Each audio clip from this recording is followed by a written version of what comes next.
Hi everyone, episode 267 of the Adelaide show comes out tonight, and our special guest is the author of a book about Mary Lee, the woman who spearheaded the suffragist movement. How are you saying it?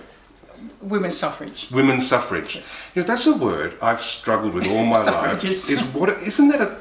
Suffrage. Well, suffrage can be used for men or women, in actual fact, because we all, as voters, have the suffrage. It is the right to vote. It's a weird word though. It sounds like suffering, but it is actually liberating that you can vote. That's right. It is. I wish there was a different word for it. But Denise George is our guest. Her book is Mary Lee. What's the long title? Mary Lee, The Life and Times of a Turbulent Anarchist and Her Battle for Women's Rights. Right. It is a wonderful book, a very dense book. You not only get Mary's story, you get South Australia's story. You do. And hats off to you, this is great. And in fact, what I love is we get the spirit of Mary Lee through some of the letters to the editor. She would get barbed and she'd fight back. She was a fighter, and I think that because she was a fighter, she got so much work done. She achieved a great deal. She was a relatively ordinary woman, but accomplished an extraordinary amount. Wow. Let's hear an exchange that happened in, what sort of era? What are we listening to here? 1883. 1883? 1891, sorry. Okay, so we have one at this point. We're in the middle of the big fight at the moment. This is this is 2 years before women won the right to vote. Okay, and there's a letter to the editor attacking her, and she responds. Let's have a listen to that. Poor Mary Lee. How she does fret and foam and stew and scold. I wonder if she manages her household in the same feverish style.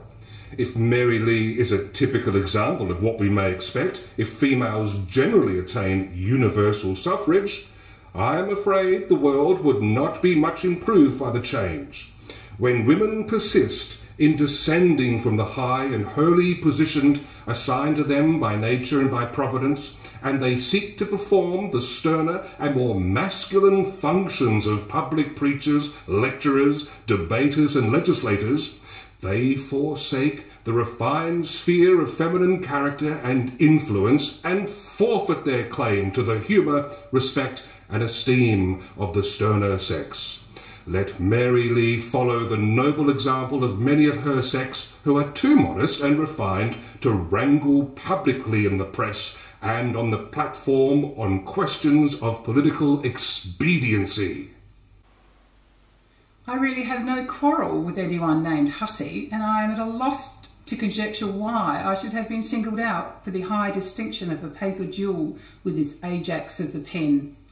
Those who know me will easily recognise that Mr. Hussey simply knows nothing about me.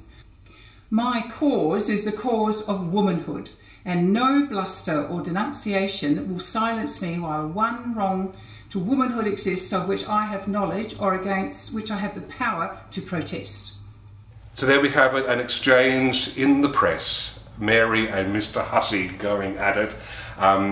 But that was her, wasn't it? She gave as good as she got. She did, and she responded to almost all of the attacks that were made to her in the press. Wow. Please put this on your list for some summer reading, the book about Mary Lee by Denise George. In episode 267, we'll take you into some of the depths of this story, but also how it came to be. The wine of the week this week is a George's wine from Clare Valley. Denise George. There must be a familial link there somewhere. Yes, there is. It is a family business, and my son has recently become involved, and he suggested the wine of the week. Yes, the Exile Shiraz, and also new music from Tom Line, now known as O-Line, a track called Valium. So we've got that and a lot more coming up in tonight's episode of The Adelaide Show, episode 267. It's out on iTunes, in Spotify, and through your favourite podcast app. Enjoy. Thank you. Adelaide, Adelaide.